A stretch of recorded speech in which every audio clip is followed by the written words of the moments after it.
Johnny Carson was more than simply the late-night king. Behind the lights of the studio and the laughter of his fans, Carson's private life was a world of carefully kept secrets, secret liaisons, and hidden passions that few people ever knew existed. In a time when it was strongly enforced to keep private reality and public image apart, and Carson's personal relationships were hidden for decades as Hollywood's strong apparatus worked non-stop to protect its stars.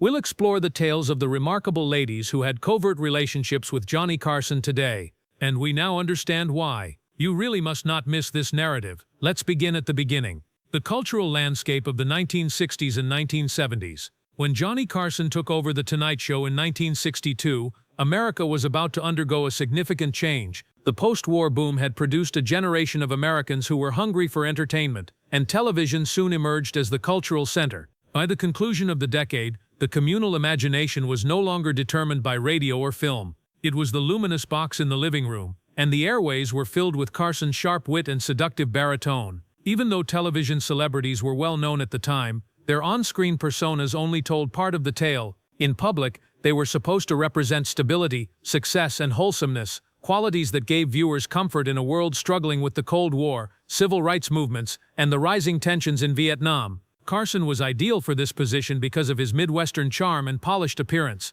You could rely on him to make you laugh without hurting your feelings. He was America's late-night buddy. Though cunning at times, his quips were never offensive. He had a dapper but never provocative manner. However, beneath that well-maintained facade, Carson's personal life was riddled with paradoxes. The foundation of Hollywood in the 1960s and 1970s was an unwritten code of silence and a mutually protective society where controversies were controlled rather than made public.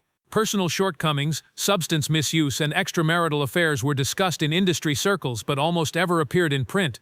This was a well-considered business choice. The studios, sponsors, and networks that made money off of stars like Carson had no interest in damaging those brands. Of course, there was tabloid journalism, but it wasn't the unrelenting force it would become by the 1980s and 1990s.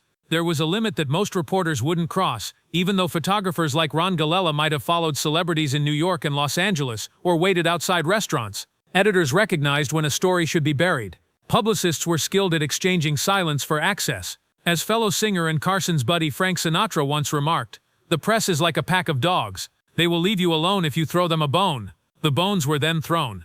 Advice regarding lesser-known celebrities, attention-deflecting stories, and meticulously planned plots that concealed the true scandals. The entertainment industry's male-dominated power structure was closely linked to this culture of secrecy. In every way possible, it was a boys' club. A secluded society in which wealthy men like Dean Martin, Sinatra, and Carson could engage in heavy drinking, adulterous affairs, and other vices without worrying about being judged by the public. Contrarily, women were supposed to comply silently or face being called troublemakers or worse. Actresses such as Angie Dickinson, who was suspected of having an affair with Carson in the late 1960s or early 1970s, skillfully negotiated this perilous terrain, realizing that discretion was the cost of entry into the exclusive circles of celebrity. "Hollywood is an illusion," Dickinson herself reportedly told a reporter. "Everyone has a role to perform. Additionally, there are instances where the role you play on television differs from the role you perform privately." The Whispers were present at private gatherings in Bel Air, where they were murdered by waiters at upscale eateries like Chasen's or the Daisy on Rodeo Drive, where Carson was known to perform, even though she never openly acknowledged her relationship with him. The wider cultural changes of the time added to the conflict between celebrities' private and public lives. This was the era of the sexual revolution, when a generation eager to escape the 1950s limitations began challenging the established moral codes. A more candid discussion about sex and relationships was facilitated by the release of publications such as The Feminine Mystique in 1963, the rise of the counterculture, and the spread of birth control. This openness, however, was frequently selective. Stars like Carson had to carefully negotiate the shifting sands since their audience was spread across Middle America. They couldn't risk offending the older, more conservative people who watched religiously every night, but they could allude to it enough to keep the younger audience interested. Therefore, Carson's on-air persona stayed firmly clean-cut, comfortably non-threatening, and safely apolitical even as the nation changed.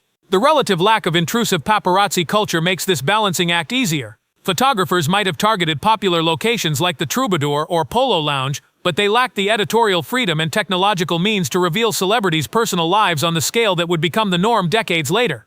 There was no 24-hour digital media cycle that required new content, and there was no TMZ. There were stories that did break, were the exception rather than the rule. such as Elizabeth Taylor's liaison with Richard Burton during the 1962 Cleopatra movie shoot. And since they could not be ignored, they frequently broke. The mechanism of discretion functioned as intended for someone like Carson, who maintained a more private and controlled persona, keeping his affairs and personal hardships out of the news. Sometimes out of loyalty, even Carson's closest friends and family tended to shield him, occasionally out of terror. His lifelong friend and sidekick Ed McMahon has characterized Carson as a multifaceted individual who was at once aloof and pensive and at other times kind and giving. According to McMahon's 2005 memoir, Here's Johnny, even for those of us who knew him well, there were aspects of his life that he kept private. The complete image of Carson's personal life didn't start to surface until much later, as the media landscape shattered and the traditional rules of celebrity started to fall apart. The cultural environment had evolved by that time. We'll reveal Johnny Carson's hidden love life today. The 4 marriages of Carson. Few were able to resist the aura of power, charisma, and influence that accompanied Johnny Carson's position as the undeniable king of late-night television. Although Carson maintained a humorous, all-American persona behind The Tonight Show's curtain, he was viewed as a man with a restless desire for women in the close-knit Hollywood community.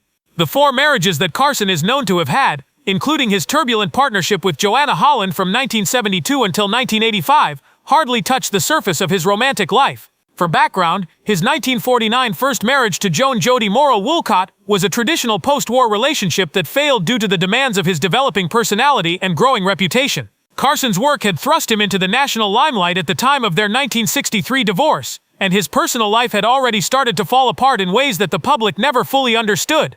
The Tonight Show's explosive growth in 1963 matched Carson's second marriage to model Joanne Copeland. Copeland's grace, elegance, and social skills seemed to be a perfect fit for Carson's new role as the late-night king of America. However, there were several challenges in their union. Their relationship was strained by Carson's excessive work hours, emotional detachment, and rumors of his adultery, which finally resulted in a contentious divorce in 1972. The most turbulent of these was Carson's third marriage to Joanna Holland, a former socialite and model whom he wed in Santa Monica on September 30, 1972. This friendship developed at the height of Carson's popularity, when tens of millions of people watched The Tonight Show. In the affluent circles Carson traversed, Holland was regarded as a sophisticated, poised woman who could compete. However, their marriage was infamously tumultuous, marked by their increasing emotional distance from one another, public arguments, and Carson's acknowledged infidelity. The media covered their high society events and opulent lifestyle, including Carson's $5 million Malibu house. However, the behind-the-scenes reality was everything from glitzy. Even Carson was taken by surprise when Holland publicly filed for divorce on March 8, 1983, resulting in a contentious breakup that was resolved in 1985 and paid Holland $20 million. When Holland looked back on her marriage years later, she said that Carson was a man who could never be fully known. In 1987, Carson married Alexis Mace for the 4th and last time, but their union was very different. Mace was younger, less involved in the Hollywood scene, and a former employee of a stock firm, and their relationship stayed generally out of the spotlight even though it lasted until Carson's death in 2005. Although Carson had already distanced himself from the public at that point, some viewed it as a more stable and tranquil period in his life.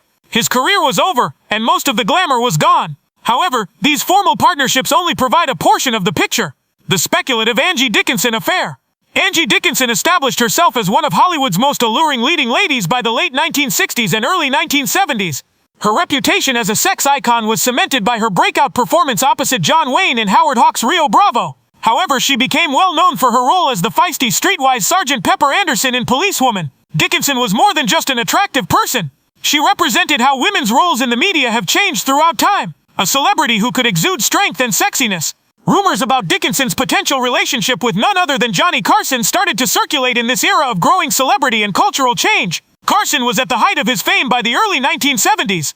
Over 15 million people watched Johnny Carson's Tonight Show every night, which is an incredible number in any time period. He was the undeniable king of late-night television, and American living rooms were filled with him because of his polished, friendly, and funny persona. However, beneath that innocent facade lay a man with a much more complex personal life. Carson had 3 marriages by the middle of the 1970s, and was well known in the profession for his erratic temperament and taste for attractive women. The purported affair between Carson and Dickinson is one of those Hollywood rumors that spread among waiters at the Daisy or the Polo Lounge, or that drifted through the back rooms of Bel Air mansions but never quite made it to the press. The chronology seems tantalizingly aligned. Policewoman, which debuted in 1974, put Dickinson's career in full swing as Carson was dealing with the dissolution of his second marriage to Joanne Copeland, which ended in divorce in 1972, as well as the difficult beginnings of his third marriage to model Joanna Holland. Several, if frequently unofficial accounts described private gatherings at upscale venues such as the Beverly Hills Hotel and private meals at La Scala, where Carson and Dickinson were seen laughing in shadowed nooks, their chemistry evident to those in the know. This supposed relationship would have been both glamorous and dangerous for both celebrities. In subsequent interviews, Dickinson herself acknowledged that she was a difficult woman to control. "I was never going to be a housewife in the conventional sense," she once declared. "I like being independent." However, as numerous accounts, including those from his son Chris and erstwhile sidekick Ed McMahon, would later disclose, Carson was infamous for his jealousy and possessiveness. For Carson, who meticulously constructed his public image as the friendly, affable host, the delicate balance of his brand might have been jeopardized by a public affair with someone like Dickinson. It was more than just a scandal. It has to do with control. Carson's program relied on preserving a certain level of general appeal, which might not have withstood the stench of impropriety that could accompany an affair that was made public. The two would supposedly show up at parties separately as a result, and maintain a polite distance in public places. Nevertheless, insiders like PR, backstage at the Tonight Show tapings at NBC's Burbank studio, Flax and a few other fellow performers talked of a lingering touch, whispered discussions in dark hallways, and shared grins that said 1,000 words. After tapings, Dickinson would frequently sneak into Carson's dressing area, always exiting discreetly and without a fuss, according to a studio technician who worked on the show in the early 1970s and later spoke anonymously. He claimed that they had an agreement. The chemistry was there, but they didn't show it off. It was palpable in the air. Although Dickinson never explicitly acknowledged the affair, her subsequent remarks haven't done much to quell the allegations. When questioned about Carson in a 2003 interview with Larry King, Dickinson gave a sly smile and said, "Johnny was a wonderful man, very charming, very fun." Before she said fun, she waited long enough to raise eyebrows. She smirked, which was typical of her. This just led to more conjecture. Dickinson has described her previous romances as a few wonderful memories with some wonderful men in a 2007 Vanity Fair profile, avoiding specific names while allowing for a great deal of interpretation. Her deliberate phrase choice, never denying, never confirming, was a hallmark of Hollywood tactics. Maintain the mystery without providing the tabloids with a conclusive headline. It was easy for Carson to imagine Dickinson's charm. The assured femininity she possessed both enthralled and unnerved the men of his generation. Smart, confident, and unreservedly in charge of her own image. However, there was a genuine risk of exposure. Furthermore, any suggestion of impropriety may have jeopardized not only his marriage but also his entire empire for a man who so fiercely protected his private life. It's no secret that Carson has a reputation for being quite private. According to a quote by Ed McMahon, Johnny had barriers, big walls, and you were out if you crossed them. He was also cautious in his romantic life. Behind the scenes, Carson gave in to his cravings, but he did so knowing that the consequences were serious. The fact that this alleged affair is still remembered in popular culture decades later is arguably the most telling. Such a narrative would have threatened Carson's and Dickinson's careers in the 1970s if it had gone viral. Despite changes brought about by the sexual revolution and the emergence of countercultural voices, the media landscape of the era managed to preserve a facade of moral conservatism. But hold on, it wasn't just Angie Dickinson. Let's move on. Marilyn Chambers' brief liaison. In many respects, Marilyn Chambers served as a catalyst for the societal inconsistencies of the early 1970s. Former mainstream model Chambers, who was dubbed the fresh-faced mother on ivory snow detergent boxes, 99 and 44 100% as the tagline said, would soon make headlines across the country in a way that nobody, least of all the family-friendly advertising industry, could have predicted. Behind the Green Door, a full-length narrative-driven adult film starring Chambers, was a cultural earthquake when it debuted in 1972. She was the reason for the shock, not just the information. That same woman who had held a baby on boxes of detergent was now at the forefront of a sexual revolution that was both controversial and growing. Together with figures like Linda Lovelace, Chambers came to represent the quickly shifting social mores of the time and a focal point in the public discussion surrounding pornography, sexual liberty, and the limits of what constitutes appropriate media. Rumors of a brief covert relationship between Marilyn Chambers and Johnny Carson started to surface in this turbulent, uncertain environment. Carson had established himself as the undeniable king of late-night television by the early 1970s. According to reports, the couple's liaison took place sometime between 1972 and 1974, when Carson was dealing with the dissolution of his second marriage to Joanne Copeland and Chambers' stardom was soaring. It was a short, hardly whispered chapter that was never published in Variety for clear reasons, or The Reporter from Hollywood. In a 1990s interview for a retrospective on Carson's life, a former Tonight Show worker who wished to remain anonymous claimed that Chambers and Carson had a few informal private meetings, drinks, discussion, and a little fun. Nothing serious. Carson knew it couldn't go anywhere, the person continued. Johnny could not risk making the news since Marilyn was a hot story. It was only a second. Yes. For Carson, the stakes were extremely high. In the eyes of the mainstream media, Chambers was radioactive, even though she was attractive to many guys in Hollywood, despite becoming more well-known in the early 1970s as a result of movies like Deep Throat and Behind the Green Door. The adult film industry was still viewed as a sordid, taboo-filled world that was diametrically opposed to the clean middle-class ideals that Carson's character embodied. Although she never specifically mentioned Carson, Chambers herself talked openly about the men who came into her life during that turbulent period in her later years. She considered the paradox of her stardom in a 2003 interview with High Society magazine. But they didn't want the world to know, she added, implying that some well-known individuals had approached her during those years. Her description of Carson's mindset, which was captivated by the unadulterated energy Chambers exuded yet afraid to allow that world to permeate his meticulously manicured public persona, could have been equally accurate. Because of the cultural context of the time, such a fling was both exciting and risky. It was the height of the sexual revolution.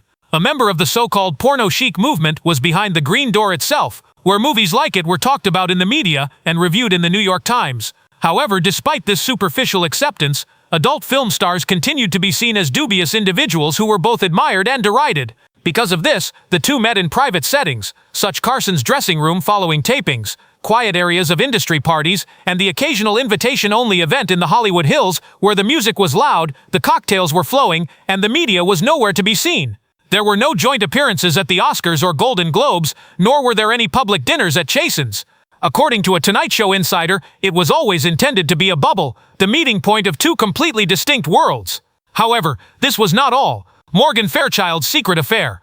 Blonde bombshell Morgan Fairchild was well known for her early roles as the cunning Jennifer Pace on the soap series Search for Tomorrow, and her later, legendary portrayal of the cold Jenna Wade on Dallas. She was aspirational, elegant, and possessed a certain calculating ambition that enabled her to successfully negotiate the intricate social networks of the entertainment industry at the time, making her the quintessential attractive up-and-coming Hollywood actress. Carson's time as the unquestioned king of late-night television paralleled her rise to prominence. As Fairchild started appearing more frequently on the show and going to A-list parties where Carson frequently presided, rumors of a potential relationship between the two started to circulate in the business. Whether at Carson's private parties in Malibu, the Polo Lounge at the Beverly Hills Hotel, or industry events like the Television Academy Galas, these parties served as social hubs where influential people interacted, flirted, and sometimes forged personal relationships. The chemistry between Carson and Fairchild was evident, according to those close to Carson at the time. A Tonight Show staffer who worked on the production floor in the middle of the 1970s remembered seeing Fairchild backstage on multiple occasions and observed how Carson's attitude changed when she was present. He would become somewhat more alert than normal, with a gleam in his eye. Not all of it was business. Something else was involved. Comedian David Brenner, another Tonight Show guest at the time, once made a joke off-camera in private that Carson had a thing for the glitzy blondes who could compete at the table. Fairchild has never discussed these rumors in depth in public. However, she has admitted in a number of interviews over the years that negotiating Hollywood's male-dominated society frequently required developing strategic alliances and participating in the implicit social games that accompanied it. Fairchild talked hazily about the difficulties of being a young actress in the 1970s in a 1995 interview with People. "It was a man's world," she said. "You gain skills in managing attention, avoiding unwanted attention, and staying in the game." A relationship with Fairchild, even if it was only a fleeting one or a simple flirtation, would have fit Carson's circumstances at the time. In the 1970s, he was married to Joanna Holland, but their marriage was infamously tense. Carson was well known for his charisma and ability to attract attractive, driven women. Additionally, he was a desirable, if potentially dangerous figure due to his location in the center of television. Even though it was covert and only temporary, Fairchild, who was driven and understood the importance of being close to authority, would have found the attention from Carson attractive. Such liaisons were able to thrive without public scrutiny due to the unwritten rules of the time. The unrelenting force that would emerge in subsequent decades was not yet the paparazzi culture. Publicists and studio fixers frequently worked behind the scenes to keep celebrities like Carson clean from the media. Before Rona Barrett, gossip columnists included Hopper and Luella Parsons may have heard rumors, but they were frequently hushed, manipulated, or denied outright, particularly when the subject was a person with Carson's level of authority. Carson was also known for maintaining strict control over his personal life, even his closest friends and family. Johnny knew how to keep a secret, one Tonight Show producer said. He might make you feel as though you knew him. In actuality, though, you didn't. Not at all. Fairchild's career kept becoming better in the 1970s and 1980s. Additionally, even if their paths occasionally crossed, she and Carson appeared to keep a cautious professional distance while they were in public. At dinner parties, however, individuals who belonged to the industry's inner circles still whispered softly, or when sipping cocktails at the Beverly Wilshire. During that brief time in the mid-1970s, Carson and Fairchild appeared to have a connection that went beyond their professional relationship. Audrey Larusa, a brief liaison.